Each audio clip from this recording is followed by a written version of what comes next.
تو دیکھیں اس کے دو مطلب ہو سکتے ہیں. ایک تو یہ کہ عبادت تو میں اللہ کے لیے کر رہا ہوں، لیکن رسول کے واسطے کا مطلب یہ ہے کہ نبی صلی اللہ علیہ وسلم جب قیامت کے دن ملیں گے، آپ سے میری ملاقات ہوگی، تو آپ صلی اللہ علیہ وسلم بھی خوش ہوں گے کہ اس نے میری سنت کو زندہ کیا. تو اس مفہوم کے تحت وہ یوں کہہ رہا ہوتا ہے کہ اللہ کے رسول کے واسطے، یعنی عبادت تو اللہ ہی کے لیے، لیکن رسول اللہ صلی اللہ علیہ وسلم کی شفاعت کا میں مستحق بن جاؤں، اور آپ صلی اللہ علیہ وسلم کی سے جب بروز محشر ملاقات ہو تو آپ صلی اللہ علیہ وسلم مجھ سے خوش ہوں گے کہ چل بھائی تو نے میری سنت کو ماشاءاللہ زندہ کیا. تو یہ نیت ہو سکتی ہے. اور دوسری نیت یہ ہو سکتی ہے کہ میں یہ رسول کو خوش کرنے کے لیے نماز پڑھ رہا ہوں، یعنی یہ نماز ہے ہی رسول کے لیے، اللہ کے لیے نہیں ہے. تو یہ تو خالص شرک ہے. عبادت تو صرف اللہ کے لیے ہوتی ہے. لیکن اگر پہلی والی نیت ہے نا تو وہ شرک تو نہیں ہے، لیکن بہرحال شرک کا ذریعہ بن سکتی ہے وہ. تو اس لیے ہم جب نماز میں نیت کریں تو بس اللہ کے لیے پڑھ رہا ہوں، اتنا کافی ہے. باقی نبی صلی اللہ علیہ وسلم تو بروز محشر جب آپ کے علم میں یہ بات لائی جائے گی کہ یہ سنتوں کو بھی زندہ رکھتا تھا، تو آپ صلی اللہ علیہ وسلم کی رضا تو ہمیں انشاءاللہ ملے گی، اور آپ صلی اللہ علیہ وسلم کی شفاعت کا ذریعہ یہ چیز بنے گی، اور حوض کوثر سے پانی پینے کا ذریعہ بنے گی. تو ایسی نیت کرنا جس میں شرک کا وہم بھی ہونا، اس نیت سے ہمیں اجتناب کرنا چاہیے، کیونکہ عبادت ہے نا، عبادت میں پھر شرک میں اور توحید میں بڑا باریک سا فرق رہ جاتا ہے. تو عبادت کو ایسی نیت ہو کہ بالکل آپ اس کو ایکسپلین کر سکیں.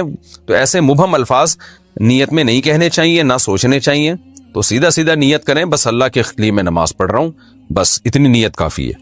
پہلے سوال ہے جی محمد صاحب محمد صاحب کی طرف سے جو انڈیا سے ہیں، کیا نماز میں نیت کے لیے یہ کہنا ضروری ہے کہ میں 4 رکعت فرض نماز پڑھ رہا ہوں، منہ میرا کعبہ شریف کی طرف، امام صاحب کے پیچھے، یا دل میں ہی پتا ہو کہ آپ 4 رکعت فرض پڑھ رہے ہیں تو یہ بھی کافی ہوگا؟ دیکھیں، یہ کہ منہ میرا کعبہ شریف کی طرف اور اس امام کے پیچھے، تو منہ تو کعبہ شریف کی طرف ہوتا ہے تو نماز ہوتی ہے، اس لیے اس کی نیت ضروری نہیں ہے. باقی یہ کہ امام کے پیچھے میں دل میں اتنا ارادہ کافی ہے کہ میں جماعت سے نماز پڑھ رہا ہوں، اب اکیلا نہیں پڑھ رہا. بعض دفعہ انسان صف میں کھڑا ہوتا ہے، اپنی نیت باندھ لیتا ہے، تو دل میں بس اتنا ارادہ ہوتا ہی ہے. جب آپ صف میں کھڑے ہیں تو اور کیا کرنے کے لیے کھڑے ہیں؟ اپنی نماز تھوڑی پڑھنے کے لیے کھڑے ہیں. تیسرا مسئلہ یہ کہ 4 رکعت فرض پڑھ رہا ہوں، 2 رکعت فرض پڑھ رہا ہوں، یہ نیت لغو ہے. آپ فجر کے 2 فرض پڑھ رہے ہیں اور آپ نیت یہ کریں میں 4 پڑھ رہا ہوں، تو بھی فجر کے 2 ہی ہوں گی، اس سے کوئی فرق نہیں پڑے گا، کیونکہ وہ اللہ کی طرف سے پہلے سے 2 رکعت متعین ہے. آپ کے 4 کہنے سے وہ فرق نہیں پڑے گا. ظہر میں آپ نے یہ نیت کر لی کہ میں ظہر کی 2 رکعت پڑھ رہا ہوں، تو بھی نماز آپ کی ہو جائے گی، کیونکہ ظہر کی 4 رکعت ہوتی ہیں، 2 ہوتی نہیں ہیں. سفر میں آپ نے 2 پڑھنی ہے، اگر آپ نے یہ نیت کر لی میں 4 پڑھ رہا ہوں تو بھی 2 ہی پڑھنی پڑیں گی اور نماز ہو جائے گی، کیونکہ سفر میں اللہ کی طرف سے 2 متعین ہے. تو صرف اتنی نیت کرنی ہے کہ ظہر ہے یا عصر ہے، کیونکہ ظہر میں آپ کے پاس یہ بھی آپشن تھا کہ آپ پچھلی کوئی قضا پڑھ لیں، یہ بھی آپشن تھا کہ سنت پڑھ لیں، یہ بھی آپشن تھا کہ فرض پڑھ لیں. تو یہ 3 آپشن تھے آپ کے پاس، تو ان میں سے ایک کو آپ نے خود متعین کرنا ہے کہ فرض پڑھ رہا ہوں یا سنتیں. نمبر 2، ظہر پڑھ رہا ہوں یا پچھلی کوئی قضا پڑھ رہا ہوں. تو جب آپ نے یہ نیت کر لی کہ نہیں جی ظہر ہے، تو 4 رکعتیں 2 رکعتیں یہ لغو کام ہو جائے گا، اس کی ضرورت نہیں ہے. بس اتنی نیت کہ ظہر ہے اور فرض ہے، بس. یعنی فرض سے میری مراد کہ ظہر ہے، آج کی ظہر ہے، یہ بھی ضروری نہیں کہ فرض ہے، کیونکہ ظہر تو ہے ہی فرض، تو سنت نہیں ہے. سنتیں پڑھ رہے ہیں تو دل میں یہ نیت ہو کہ یہ ظہر میں سنت پڑھ رہا ہوں، میں فرض نہیں پڑھ رہا. تو بس اتنی کافی ہے. آج کل نیتوں میں بہت زیادہ غلو ہونے لگا ہے. نماز میں نیت ضروری ہے یا تکبیر کہنا کافی ہے؟ فرض نماز میں نیت کرنی ہوگی یا صرف اللہ اکبر بولنا ہوگا؟ اگر نیت کرنی ہوگی تو وہ اردو میں کریں یا عربی میں کریں. سلمہ صاحبہ دبئی سے، دیکھیں نیت نماز میں ضروری ہے، لیکن نیت دل کے ارادے کا نام ہے، اور دل میں ارادہ انسان اپنی زبان میں ہی کرتا ہے جو اس کی مدر لینگویج ہے. بس دل میں نیت کرتا ہے میں نماز پڑھ رہا ہوں، تو بس اتنا کافی ہے. پھر جو نماز ہے اس کی نیت کر لیں، ظہر کی ہے تو ظہر کی نیت کر لیں، عصر کی ہے تو عصر کی، فرض کی ہے تو فرض کی کر لیں. بس دل میں نیت کافی ہے، اس کا انگلش عربی اردو سے کوئی تعلق نہیں ہے. نماز کی نیت کیا زبان سے ضروری ہے؟ نماز کی نیت کا کیا حکم ہے؟ دل میں نیت کافی ہے یا لفظوں سے نیت کرنا ضروری ہے؟ ابرار احمد سومرو سکھر سے. نہیں جی، نیت تو دل کے ارادے کا نام ہے، بلکہ فقہا نے لکھا ہے کہ دل میں ارادہ تھا ظہر پڑھ رہا ہوں اور واقعی ظہر کی نماز تھی، زبان سے نکل گیا کہ عصر پڑھ رہا ہوں تو نماز ادا ہو جائے گی، اس لیے کہ دل میں صحیح ارادہ کیا ہوا ہے. اور اگر ظہر پڑھ رہا ہے، دل میں ارادہ کر لیا عصر پڑھ رہا ہوں، زبان سے نکل گیا ظہر پڑھ رہا ہوں، تو نماز نہیں ہوگی. حالانکہ زبان سے صحیح نکلا ہے، لیکن چونکہ دل میں اثر تھا تو نہیں ہوگی. تو اس لیے دل میں ارادہ ہے اصل نماز کے لیے، زبان سے نیت ضروری نہیں ہے. وہمیوں کے لیے فقہا نے لکھا تھا کہ جو وہمی ہوتے ہیں نا، جو ہر وقت وسوسوں میں مبتلا رہیں گے، پتہ نہیں میں نے ظہر کی نیت کی تھی عصر کی، بعض ایسے وہمی ہوتے ہیں، ان کے لیے فقہا نے لکھا ہے کہ وسوسہ دور کرنے کے لیے وہ زبان سے نیت کر لیں. لیکن نارملی شریعت کا حکم یہی ہے کہ انما الاعمال بالنیات، اعمال کا مدار جو نیت پر ہے، تو نیت تمام فقہا کا اتفاق ہے وہ دل کے ارادے کا نام ہے. تہجد کی نماز سنت ہے یا نفل؟ تہجد کی نماز سنت ہے یا نفل؟ صادق رفیق انڈیا سے. دیکھیں یہ سنت یا نفل یہ ٹرمز ہیں، اصطلاحات ہیں جو ایک دوسرے کے معنی میں بھی استعمال ہوتی ہیں. نفل کہتے ہیں اضافی نماز جو فرض نہ ہو، اس لحاظ سے تو تہجد نفل نماز ہے. لیکن ہر نفل پر نبی صلی اللہ علیہ وسلم نے پابندی نہیں کی ہے، اہتمام نہیں کیا ہے. تو جو وہ نوافل جن کا آپ صلی اللہ علیہ وسلم نے اہتمام کیا یا آپ ان کو پڑھا کرتے تھے تو ان کو سنت کہا جاتا ہے. تو اس لیے تہجد اس لحاظ سے نفل ہے کہ فرض واجب نہیں ہے، لیکن اس لحاظ سے سنت ہے کہ محض ایک عام نوافل کی طرح اس کی فضیلت نہیں ہے، بلکہ آپ صلی اللہ علیہ وسلم کی عادت تھی، تو اس لحاظ سے یہ سنت ہے. تو بہتر لفظ اس کے لیے سنت ہی ہے، اور یہ عام سنت نہیں ہے، اس کی بے پناہ فضیلت ہے. قرآن مجید میں اللہ نے اہل جنت کی جہاں بھی صفات بیان کی ان میں تہجد کا بھی عموماً ذکر کیا ہے. جیسے قرآن مجید میں آتا ہے کہ الذین یبیتون لربہم سجدا وقیاما، ہمارے جو نیک بندے ہیں وہ راتوں کو ہمارے سامنے سجدہ اور قیام کرتے ہیں. اور سورہ سجدہ میں اللہ تعالیٰ کے ارشاد ہے تتجافی جنوبہم عن المضاجع یدعون ربہم خوفا وطمعا، کہ ہمارے نیک لوگوں کے پہلو رات کو بستروں سے جدا ہو جاتے ہیں اور اپنے رب کو پکارتے ہیں خوف اور امید سے. تو یہ ساری چیزیں ہیں. نبی صلی اللہ علیہ وسلم نے ایک صحابی کے بارے میں فرمایا کہ فلاں کتنا ہی اچھا ہے، کاش وہ تہجد پڑھ لیتا. تو اس طرح کی روایات ہیں. تو آپ صلی اللہ علیہ وسلم نے عبداللہ بن عمر کے بارے میں فرمایا، ان کو وصیت کی، ان کے بارے میں صحابی سے فرمایا کہ یہ تہجد کی کا اہتمام کریں تو کیا ہی خوب ہے. عبداللہ بن عمر فرماتے ہیں اس کے بعد سے میں نے کبھی تہجد نہیں چھوڑی ہے. تو ایسی بہت ساری روایات ملتی ہیں. سورہ مزمل کا پورا دوسرا رکوع ہے ہی تہجد سے متعلق. ان ربک یعلم انک تقوم ادنی من ثلثی اللیل ونصفہ وثلثہ وطائفۃ من الذین معک واللہ یقدر اللیل والنہار، کہ آپ پوری رات تہجد نہیں پڑھ سکتے، آپ کو دن میں یعنی آپ کے جو ساتھی ہیں ان کو مزاربت بھی کرنی ہے، دنیا کے معاملات بھی نمٹانے ہیں، دن میں بعض دفعہ جہاد بھی کرنا ہے، تو آپ رات کا کچھ حصہ اٹھ جائیے، آپ بھی اور آپ کے ساتھی بھی. تو بہت ہی اہتمام ہے. اور فقرؤوا ما تیسر منہ، اور اس میں جتنی تلاوت ممکن ہو آپ اللہ کے سامنے کھڑے ہوں اور قرآن کی تلاوت کیجیے. تو یہ اتنی ساری احادیث، اتنی ساری روایات سے علماء کہتے ہیں کہ بہت زیادہ محرومی کا باعث ہے یہ عمل کہ ایک آدمی تہجد نہ پڑھتا ہو. اور آپ صلی اللہ علیہ وسلم نے فرمایا کہ رات کے آخری حصے میں اللہ تعالیٰ آسمان دنیا کی طرف آتے ہیں اور یہ ندا لگاتے ہیں حل من مسترزق ارزق له، حل من مستغفر اغفر له، کوئی ہے مجھ سے روزی مانگنے والا میں اس کو روزی دوں، کوئی ہے مجھ سے گناہوں کی معافی مانگنے والا میں اس کو معاف کروں. تو اس لیے رات کو جلدی سونا چاہیے. اور تہجد میں رات کے آخری حصے میں جو تہجد کا ٹائم ہے جو سب سے اچھا ٹائم ہے، ویسے تو کسی بھی وقت رات کو پڑھی جا سکتی ہے، لیکن سب سے افضل ٹائم ہے کہ آپ سوئیں اور سونے کے بعد رات کے آخری حصے میں اٹھیں اور اس وقت راز و نیاز کریں، اللہ کے سامنے دعائیں مانگیں. بہت زیادہ اس وقت دعائیں قبول ہوتی ہیں اور نماز کا بہت ثواب ہوتا ہے. ان قرآن الفجر کان مشہودا.